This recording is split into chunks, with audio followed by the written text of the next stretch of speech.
Hello, friends. Welcome into Tom Curran's Patriots Talk podcast. The Senator Phil Perry riding shotgun and taking the wheel whenever he has to.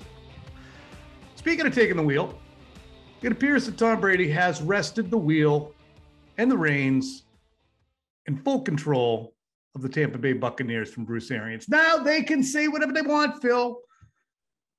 But the point stands that all signs point to Tom Brady having said, you know what, Bruce is awesome, but I don't like the cut of his work jib. And I'm going to get what I want at the end of my career. And I don't want Bruce to be my coach. Phil, thoughts? Yeah, to me, the timeline on this is just fascinating because we get Tom Brady, quote unquote, retiring.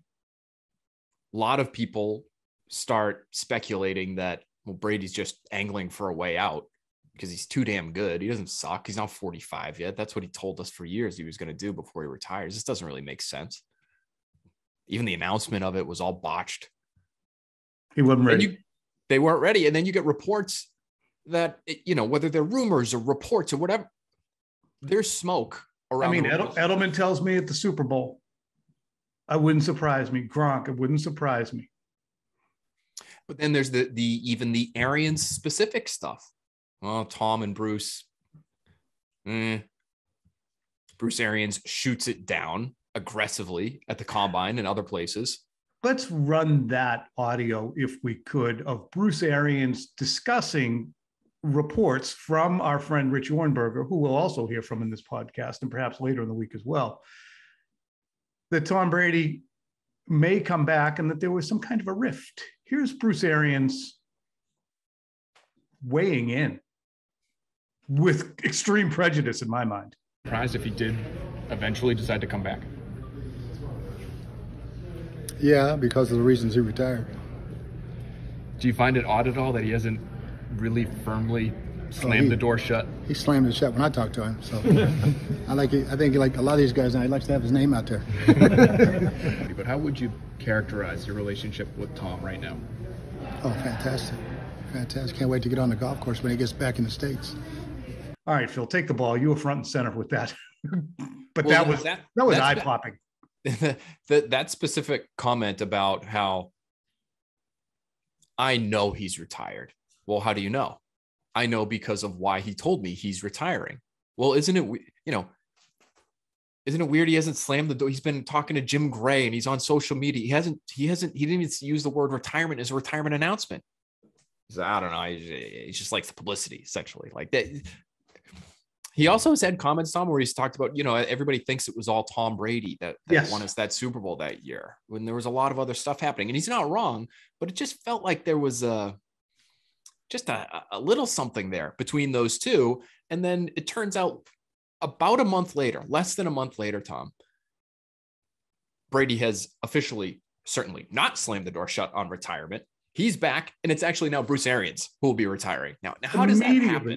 Immediately on the heels of having gone to London to sit alongside Malcolm Glazer, Bucs owner, and have a conversation with him. Now, the extraction effort that he made, perhaps next to Glazer, the effort to get to Miami, which was either driven by Stephen Ross to a willing participant in Brady, and that's pretty well documented. We're going to just plow forward. I know that's not going to be the cleanest edit, folks, but I kind of lost my space. What happened was I had like 9 windows open, and that came in. That was Rich Ohrnberger, who I said you'll hear from later. I just didn't know it was going to be then. But Phil, the Glazer meeting, and then what's the timeline again that I'm seeing reported today that Brady learned that Arians was stepping? What the hell? This is another one of those things that makes you look at this whole story a little sideways, and you say, I know it sounds good, and it seems nice that Bruce Arians just wanted to hand the keys to Todd Bowles when the team was good. And so now that Brady's back, the team is good, and so he can make that move. So it was reported by Rick Stroud down in Tampa Bay that Tom Brady found out that Bruce Arians would be stepping down from his head coaching job either on the day Brady announced that he was returning or the day after that. So did Bruce Arians step aside because he was I'm all set with this guy? Or did the meeting with the Glazers then lead to a conversation with Bruce that said, he really isn't going to change how he operates and we want to keep him here? You want to keep on and change the way you're doing stuff, or are you all set with this guy? Somehow they had to, and you can do it as nicely as you possibly want. We watched it happen with Bill Belichick, and they are trying feverishly to put the toothpaste back in the tube on their relationship right now. And that's great. Have you and I gotten mad at each other? A lot. We get pissed at each other. Usually, but love, a lot of love on this podcast and in general. Of course. But I think that, in the end, Bruce Arians and Tom Brady are going to embrace and cry at Brady's Hall of Fame induction the same way Belichick and Brady will. But I think that it might have run its course. I mean, between the credit deservedly showered on Brady to the, detriment. I mean, Arians was all but a mannequin there by the time people were done with it, and kind of a little bit Byron Leftwich. And people told me that's fair, that he ran everything. He ran the offense. He ran meetings. He changed the entire program. And I do believe it. And I think that Arians is like, if the guy wants to run everything, have at it. Go ahead, Phil. That could be it. That could be it. The scenario that you're painting where it was truly Bruce Arians's decision, but he was maybe backed into it because of Brady's return. It wasn't necessarily that Brady makes the team good, and so now he feels good about giving it to Bowles. That's his story. But maybe ownership comes to him and says, if he's going to come back and play for us, you really have got to maybe do things a little bit differently, Bruce. Don't bother him. Well, and what if the conversation was, I think it was in Manchester. I think I told you London earlier today, but I think it was Manchester, England, right? So where the soccer game is going on and where the Glazers are. And couldn't you see Brady saying, hey, if he really did want to work his way out of there, let's try to figure something out. Sure. And the Glazers say what Arians told us at the combine, which is if he's playing for us. You're not going anywhere, Tom. Sorry. Brady sits back and thinks about it. He says, all right, fine. I'd rather play for you than not play at all. But if I'm going to do it, Bruce can't be messing with my game plans. And so you got to figure something out there. And then the Glazers just come to Bruce and say, sorry, Tom made his choice. We kind of have to make ours here too. We love you, but we need the quarterback. Let's figure out a graceful way to move on here. And they have. They have. The same way that Bill Belichick and Tom Brady understand that the narrative of dysfunction had to end. And the idea that people even converse and actually with a straight face try to say that it was overstated. When we're at like the 2018 Super Bowl, the Minnesota Super Bowl, actually 2017 Super Bowl in the Mall of whatever the hell it is, Minnesota or Minnetonka, who knows?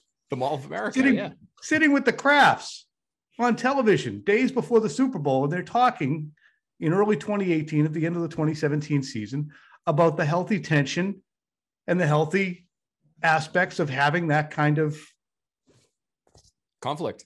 So in the end, to me, as agitated as Tom Brady may have been with the way Bill Belichick never gave him the hug that the 50s dad always did, and the love that little Jimmy wanted from his dad, who always told him he wasn't good enough and then told the guys down the bar, I love that kid. He's the best you ever seen.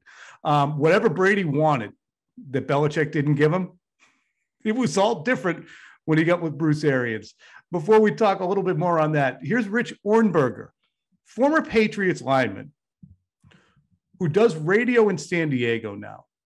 Rich Ohrnberger reported weeks ago that the schism between Brady and Bruce Arians was very real and tied to, in large part, Arians' habit that grew over the course of time of not being at meetings and then taking a quote unquote red pen, figuratively or literally, to the game plans and changing things, which would drive Brady apoplectic.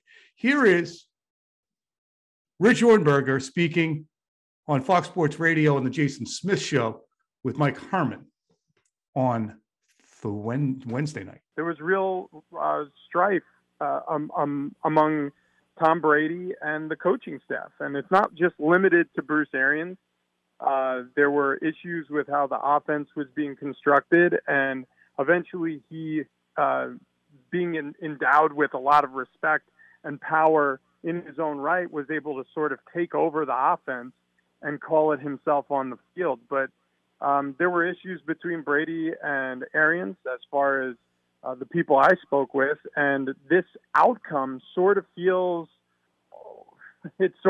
like it is completely entangled with Tom Brady's return back to the team. Since Brady has entered the picture, I think some of the responsibility for winning has shifted, and that's fair, because if you look at the New England Patriots situation since Brady left, it's not as good as when he was there. You look at the situation and the fortunes for the Tampa Bay Buccaneers since Brady's entered, it's much better. So there's a common denominator here, and it's quite obvious. The rift was caused between him and Bruce over the fact that Brady's a complete workaholic. I mean, that guy will put everybody to sleep. He will rest never to make sure that they're pursuing greatness and perfection if he can help it. And Bruce, as we know, has really trimmed his schedule down.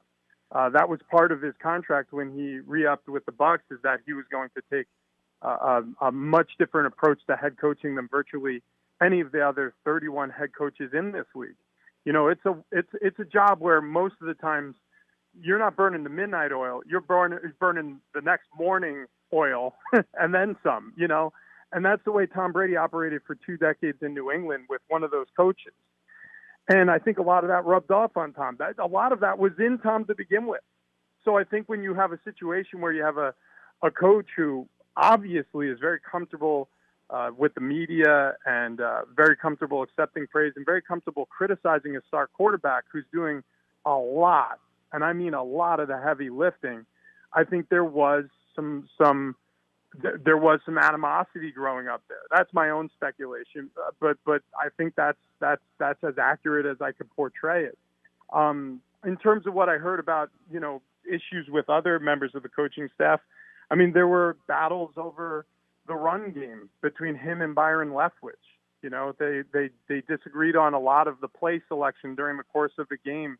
Brady changed a lot of the calls that were coming in from the sideline at the line of scrimmage in game, to the point where, as far as the game that Byron was calling from the sideline and Brady was running on the field, it was completely different. He was running his own playbook on the field. So that just takes you a little bit deeper into some of the issues that were going on amid a really successful season. Regardless of how many injuries they had, they still found a way into the postseason and gave the Rams all they could handle, almost came back and won. There were guys who signed to play with Tom Brady while I was in New England. Again, I can only talk about what I know. And what I know is this. When I was drafted by the Patriots in 2009, Brady was 10 years in and had won 3 Super Bowls. He was inarguably on pace to maybe unseat Joe Montana as one of the greatest of all time, if not the greatest of all time, right? So there were already people banging down the door to play in New England, and they were getting guys coming in from other situations on the cheap who still had a lot of great football left. I played with Randy Moss. I watched what that connection looked like. A lot of guys who were really talented took those hometown deals because they knew how great Tom Brady was. Yeah, Belichick was great too. There's no question about it. He's built an unbelievable culture. And of course, you got to give Belichick credit for everything that's happened and transpired since he's taken over that team. But Tom Brady was already, knee deep in the recruitment game in terms of getting free agents to stick around, and re-sign, or bringing in new talent from outside. He was consulted. I think that partnership began to erode over time between him and Bill, and obviously we saw the fissures that turned into a separation that turned into him leaving in free agency to go to the Tampa Bay Buccaneers. But yeah, to your point about Brady, the coach on the field, that was happening back in 2009 through 2011 when I was with New England. So there's no question he's only gotten better at this after a decade plus. Phil, you had some really good observations when we were talking earlier today, but I want to tell you this. When Tom Brady was considering his different options, and the Tampa Bay Buccaneers were prominent among them. There was a Patriots high-level employee who said to me, do you know what it's going to look like to him when he goes to Tampa Bay and everybody bangs out at 5:00 and goes and sits and drinks beers in the parking lot on the back of a pickup truck? It's not him. It's not going to work. Well, that individual wasn't right. It did work for a while. But then, Phil, as you pointed out, Brady pined for a return to the Iron Fist. Well, yeah, I think it was predictable. That person that you spoke to, I remember us talking about it on our shows and saying, really wondering how those two would mesh because it's so different. And because even though by the end, Tom Brady was irritated, worn down by the intensity of Bill Belichick's program, after just a couple years with Bruce Arians in that program, he decided it wasn't intense enough. So he is now the Goldilocks of future Hall of Fame quarterbacks, where he's really trying to thread the needle on old Tom Brady, Patriots Tom Brady, and new Tom Brady, where he wants things done on his terms and he wants the love to be there and he wants it to be enjoyable, but it's got to be a little bit more work than maybe the Bruce Arians Bucks were used to putting in. So this is what I wrote. We have an email chain for all our shows at the beginning of the day. Our guys, Jeff Capitasto, Dave Cherubin, Sarah Cordero, Sarah Mitchell, Rob Snyder, Steve Hamlin. Everybody gets in on these. Those are our producers, but they put out some ideas and we batted around. Here's what I had to say about the Brady stuff. I felt good writing it, so I'm not going to try and come up with a bunch of hammering new things. Anyway, I just said, Brady, look, this is about Phil. I don't have a problem with Brady doing this. I don't. The upshot of all this is that Goldilocks is being a diva, and I think a lot of people are saying Tom changed. Tom's different. Tom's hard to work with. I don't remember this guy. He's all about himself now, not the team. And my contention is that Brady at 45, he just doesn't give a shit about the optics of getting what he wants and tiptoeing around, the unwrittens of how to behave, because he did that for 20 years here. After he begged to stay in what was, not a really healthy relationship, and he still got turned out. So that he's going to do it exactly his way is jarring for people, because that's not the Brady we remember. We all evolved to a degree, and Brady has evolved into somebody who's, got the self-realization of, look, I'm going to do some stuff for Tom now, the way Tom wants to do it. And I think that started in 2017, the year of, because as I've said before, after they won that fifth Super Bowl, beat Atlanta, I was told by folks close to Brady, now everything's changed. It's not Mr. Brady for the 1,000th time. Mr. Brady and I don't talk about the kid that much. Talk about golf. We said, now things change. Tom's got 5, nobody else does. He's going to do things differently. That right there was the seismic moment. And after that, he wanted to do things his way, and Belichick wasn't signing off on it. We saw how it worked out.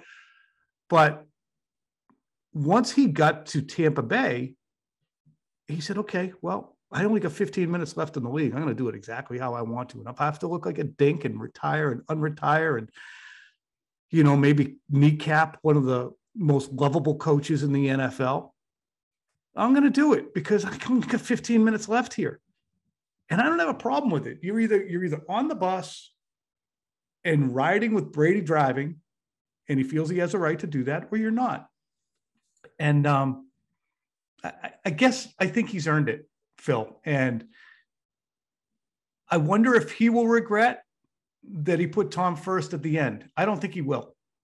So that's my take on this. I don't think he will either, and I don't think he should. I'm with you on this. This is pro sports.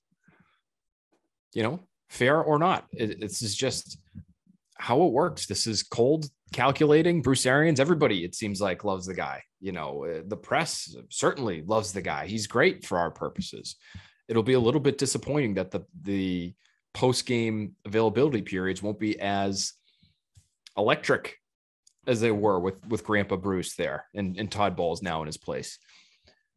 But if you're Brady and you can flex like this in a way that no other NFL player has been able to, and you have 15 minutes left in the league, as you say, why not? Because coaches, we know, will at times ask a player to retire when he thinks it's that player's time.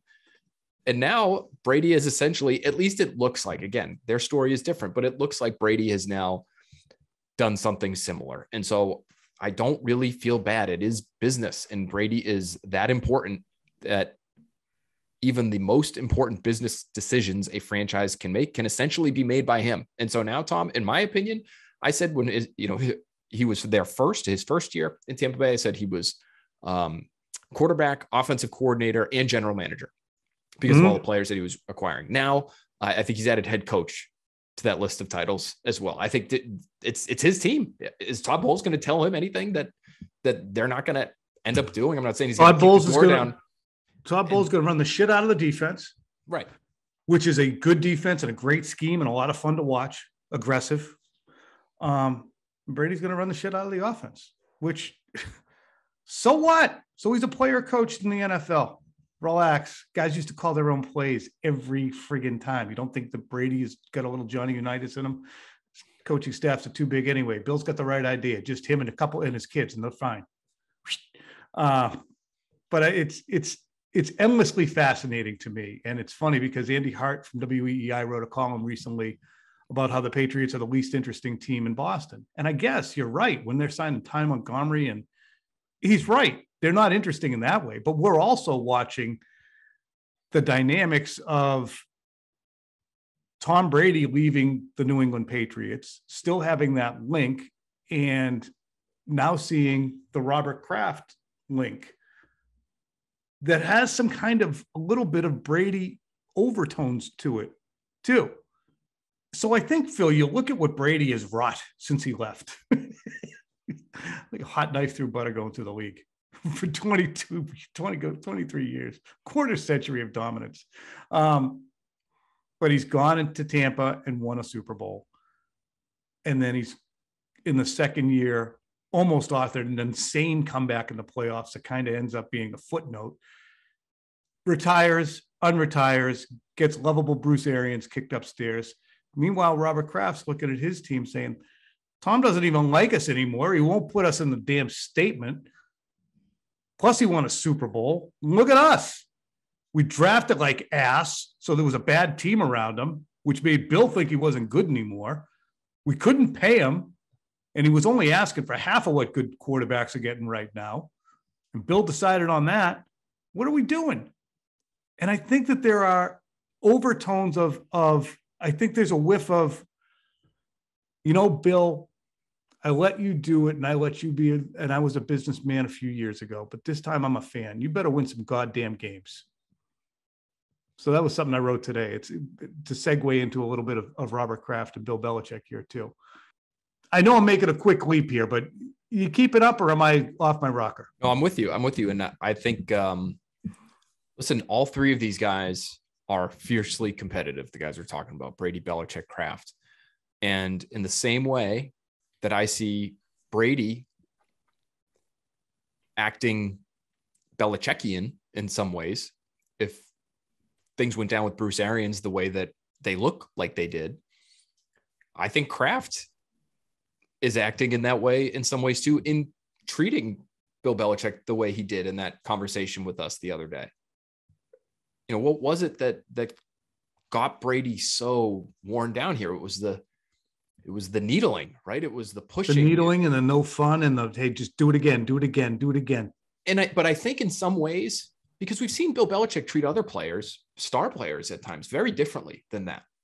But I think Bill Belichick did it that way with Brady specifically because he felt like it brought the best out of him. And hard to argue that it didn't work. I wonder if Kraft feels the same way about Bill Belichick. And yeah. Well, might as well. Year, I turned up the heat.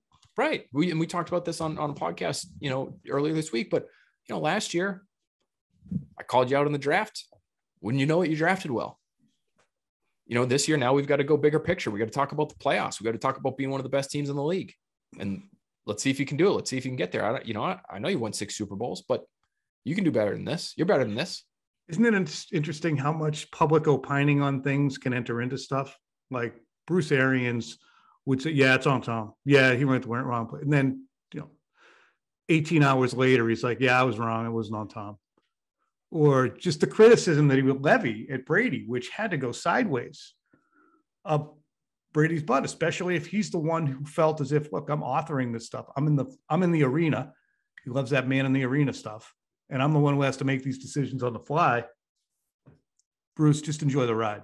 I'm overstating that. I'm sure that their relationship is incredibly respectful and loving. I swear, loving. I mean, but,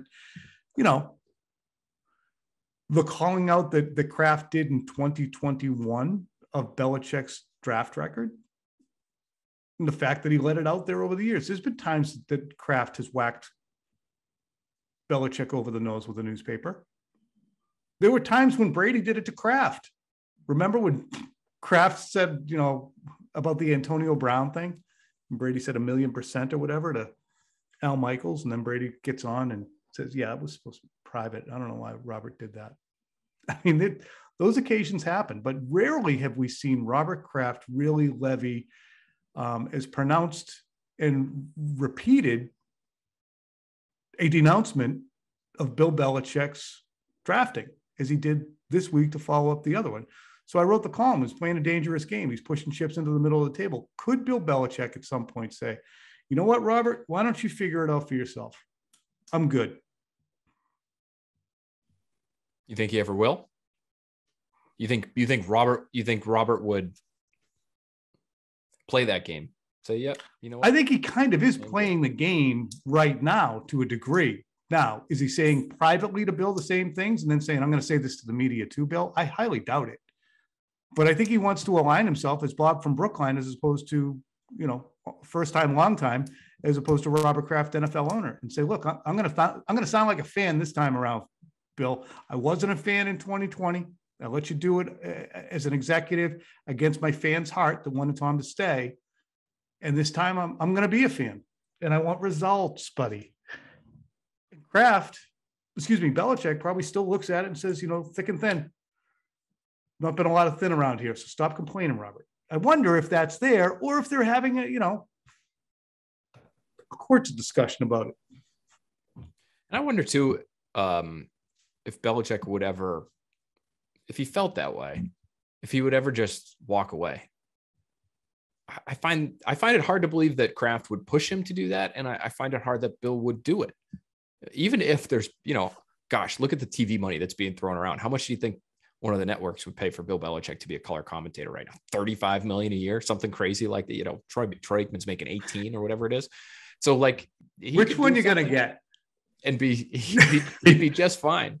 But which Bill are you going to get? What happens the week where he comes in when the torn sweatshirt and the hair like that? The you get mugshot Bill. The preparation would be far less. It'd be the easiest thing he's ever done. He'd be great. He'd be great. We saw him on NFL Network. He was great. He'd be great. But I can't see him leaving it. I guess especially too with his kids on the staff. And listen, maybe they would be just fine to either stay or get jobs elsewhere. And, but that would, I think, complicate matters. Don't you? I think it would complicate matters, but I also think too, if at 70, you're feeling like your 80-year-old boss has a short memory and it's starting to piss you off, you might say, I'm too old for this. But I'm not too old to coach. We don't know when Bill's contract expires. He might make 20, he might make 25, might make upwards of $30 million. We don't know what his salary is. It's certainly the highest in the NFL. If his contract expires at the end of next year, which a birdie that I somewhat trust flew by and said to me one time back at the end of 2021, that could be a consideration for him. And for Kraft. Do I sign up for another year of $30 million of Bill? because I bet I can find somebody else to go 8 and 9 and not draft well. So that, I bet I can find somebody else who's, a little less cantankerous with the media, who might pop his head out of the bunker every now and then. What does Kraft say? What are you kidding me? I'm not going to pay this guy $30 million after all he did for us. That is why, to go back to Andy Hart's column, on the day-to-day, the Patriots might not be fascinating, but when we watch the greatest dynasty in pro football history, and this chapter of it, post Brady, it's compelling.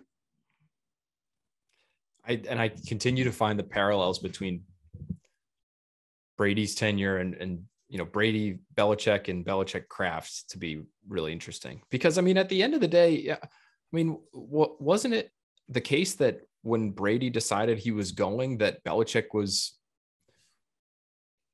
taken aback to a degree? Yes. He assumed that they would be able to figure it out, even though he wasn't going to meet Brady's demands. My guess is Kraft feels the same way. I just, in that I want a needle because I want to push him and I want to get the best out of him. But deep down, I know he's the best guy and I don't really want to work with anybody else. Right. So there's just that. It's how do you survive and thrive with that healthy tension that is in some ways keeping the thing going. That to me is really interesting. And Brady's breakup with Arians after just a couple of years highlights how sensitive those relationships can be with different people involved, and how amazing it is that those three guys spent as much time as they did together. This is where it'd be nice to have a call-in portion to the program for some of the folks who really enjoy the podcast and talk to us a lot, because we get a lot of people with a lot of great opinions who check in with both of us. And this is straight opinion. We're not giving you any information. We're digesting things as we see them. Yeah, I believe, and Phil does as well, inside information as to how things work with the team. But a lot of it is just reading the dynamics and the people that we've all grown to know over 2+ decades. So really a fascinating week, really a fascinating turn of events in Tampa. And hope you enjoyed the pod. Phil, I think we're putting a cork in it. Let's do it. Cork. Insert. Later on, friends.